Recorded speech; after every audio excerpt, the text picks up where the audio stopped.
நான் பலராமன் பேசுகிறேன். நான் இந்த குடும்ப வாரிசாக முத்தலாமையருடைய ரெண்டாவது பையன். இளமாரியம்மன் கோயில் கட்டி வைத்திருக்கிறோம். அது திருவையார் பத்திரேஸ்வரர் கோயிலுக்கு தெற்கே காவிரியை தாண்டி தென்கரையில் இருக்கிறது. எங்கள் இளமாரியம்மன் கோயில் கல்யாணத்தில் 100 வருஷமாக எங்களால் பராமரிக்கப்பட்டு வருகிறது. கட்டியிருக்கும் திருவையாருக்கு இடையில நெருக்கரையிலிருந்து ஒரு கிலோமீட்டர் தூரம் போனால் எங்கள் இளமாரியம்மன் கோயில் வரும். அதை தாண்டி நம்ம வரும்பொழுதும் ஏகப்பட்ட ஊர்களை சந்திக்கலாம். ரொம்ப பவர்ஃபுல் அம்மான் எங்கள் அம்மான்.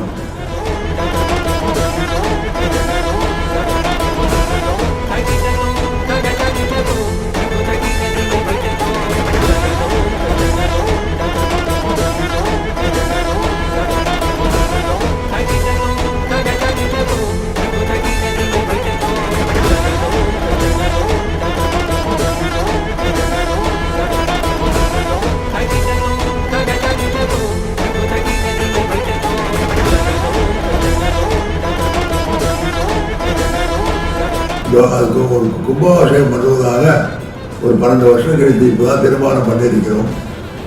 அது நடக்க இன்னைக்கு தான் உதவி செய்ய வேண்டும். கிட்டத்தட்ட 30 லட்சம் ரூபாய் செலவாகும் என்று எதிர்பார்க்கப்படுகிறது. ஆக வேண்டிய இதை இன்னைக்கு உறுதியாக இருந்து செயல்பட வேண்டும்.